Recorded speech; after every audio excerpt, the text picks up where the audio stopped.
মানে আনন্দে বুক ফাইটে যাচ্ছিল, কান্দিয়ে ফেলেছিলাম। আমার ছেলে যখনই বললো যে বাবা ও ও বুঝেই বলেছে, তখন মানে আমি চিন্তায় ছিলাম যে রেজাল্ট যখন পেলাম তখন বুক ফাইটে কাঁদতে লাগলো। কান্দতে সম্মানিত আসলো দর্শক, যে কত ধরনের সফলতার গল্প শুনি। আজ আমরা এক ব্যতিক্রম ধরনের সফলতার গল্প নিয়ে হাজির হয়েছি পায়রা টিভির পর্দায়। সাথে আছে আমি সাংবাদিক ওয়ালিউল্লাহ। সাম্প্রতিক এসএসসি পরীক্ষার রেজাল্ট দিয়েছে। আমরা আজকে এক পিছিয়ে পড়া পরিবার, যাকে লন্ডি ব্যবসায়ী, যাকে বাংলায় এক কথায় আমরা ধোপা বলে চিনি, সেই পরিবার থেকে একটি ছেলে কি করে সংগ্রাম করে এ প্লাস পেয়েছে, সেই গল্প নিয়ে আপনাদের সামনে হাজির থাকবো। আপনাদের সঙ্গেই থাকুন, আমরা আপনাদের দেখাবো কি করে জীবন সংগ্রামে তারা সফল হয়েছে। কি নাম তোমার? অর্ঘ বিশ্বাস, কোন স্কুলে পড়তে তুমি? ফুলবাড়ি মাধ্যমিক বিদ্যালয়। এবারে পরীক্ষাতে এ প্লাস পেয়েছো। হুম। প্রথম রেজাল্টটা কোথা থেকে দেখলে তুমি? মোবাইল থেকেই। মোবাইল থেকে। যখন তুমি দেখলে এ প্লাস পেয়েছো তখন তোমার কেমন লাগছিল? তখন খুশিতে আমার যাক বেশি কম হতো না সেটা। মানে আমার পাশে আমার একটা বোন, সে যা পেয়ে গেছে, তারপরে তখন এর পায়নি। আমি এখান থেকে ওখানে দৌড়ে যাব, হাতে দেখে আমার হাতে আসে সেহেতু। তখন পরে আমি দেখি যে জিপে 5 পেয়েছে, বললাম, তখন তো খুশিতে এমনি মন ভরে গেছে। তুমি যে জিপি 5 পেয়েছো, এটা প্রথম কাকে বললে? আমার বাবাকেই। তুমি বাবাকে বললে। এটা শুনে তোমার বাবার অনুভূতি কি ছিল? বাবার অনুভূতি, সে তার সে আমাদের যা করেছে, অনেক বাবা তা নাও করতে পারে, আমাদের খুব করেছে। আর তার অনুভূতি, সে হাতে বলার হাতে সে সে মানে খুশিতে সে কেঁদে ফেলেছে।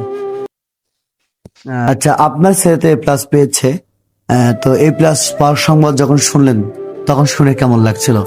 মানে আনন্দে বুক ফাইটে যাচ্ছিল, কান্দিয়ে ফেলেছিলাম। আমার ছেলে যখনই বললো যে বাবা ও ও বুঝেই বলেছে, তখন মানে আমি চিন্তায় ছিলাম যে রেজাল্ট যখন পেলাম তখন বুক ফাইটে কাঁদতে লাগলো।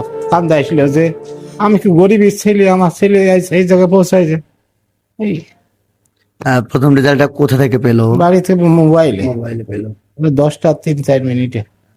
এই যে ছেলে প্লাস পেলো, আপনি এই ধরনের একটা সংসার চালান, এই ধরনের কষ্ট করেন, তো লেখাপড়ার পিছনে কি ধরনের গাইড করছেন? যতদূর সম্ভব অভিভাবক হিসাবে সেটা করেছি। এখন আপনার স্বপ্ন কি? ছেলেকে কোথায় পড়াবেন, কি বানানো? পড়াবো এখন, আমি তো আছি, আমার পিছনে আমার 2টো মেয়ে আছে, জামাই আছে, ওরা একটু সহযোগিতাও করে আমার। যেভাবে পড়াবো এলাকায় পড়াবো, যেখানে আমার বাইরে যাওয়ার পরিবেশ আমার নেই। আপনার স্বপ্ন কি? ছেলে বড় হয়ে কি হবে? ছেলে বড় হয়ে ওর তো স্বপ্ন যা আছে, ওই আমার স্বপ্ন মানুষের মতো মানুষ হবে। ধন্যবাদ। আমাদের পরিবারে তোমরা কয় ভাই বোন? আমরা 2 বোন 1 ভাই। আচ্ছা, এই পড়ালেখার পিছনে 2 বোন 1 ভাই, তোমার বাবা কি করে? বাবা লন্ড্রির কাজ করে। আচ্ছা, কি করেন? আমি লন্ড্রির কাজ করি, জাতীয় ব্যবসা আমার এটা। আমি জাতিতে ধোপা, আমার এটা জাত ব্যবসা। এই যে টানাটুনোর সংসার, এখান থেকে তোমার লেখাপড়ার পিছনে সবচেয়ে অবদান কার বেশি সংসার পরিবারের মধ্য থেকে? আমার বাবার। বাবার। তো এই যে তুমি এ প্লাস পেলে, এর পিছনে যদি স্যারদের কথা বলো, কোন স্যারকে সবচেয়ে বেশি ভালো মনে পড়ে? কোন? আমার খোকন স্যারকে। কোন স্যারকে ভালো মনে পড়ে? আচ্ছা, লেখাপড়া করতে গিয়ে কোন সাবজেক্ট জীবনে সবচেয়ে কঠিন মনে হতো? ঠিক আছে, কিন্তু ওটা না আমি একটু ভয় পেতাম। কোন সাবজেক্ট সেটা? ইংলিশ। ইংলিশ। আর তবে সেটা সমাধান করতে কি করে? মনে হয় ওই স্যারের সাথে শেয়ার করতাম, স্যার একটু হচ্ছে না, সে আমাকে ভালোই শিখে দিত। পরীক্ষার হলে যেদিন ইংরেজি পরীক্ষা দিলে সেদিন কি মনে হয়েছিল? সেদিন মনে হচ্ছিল যে পরীক্ষা যাবো, কিন্তু অতটা ভালো মানে যা আমি চেয়েছিলাম অতটা আমি করতে পারিনি রেজাল্টটা, ইংলিশ রেজাল্টটা। বাকি সব ভালো করে, কিন্তু ইংলিশ খারাপ হয়েছে।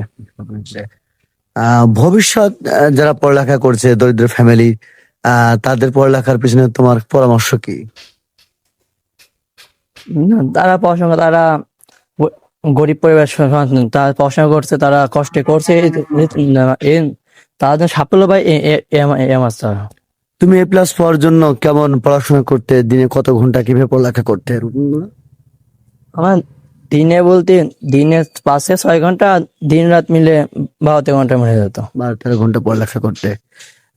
প্রাইভেট পড়তে কত জায়গায়? 3 জায়গা। 3 জায়গাতে প্রাইভেট পড়তে।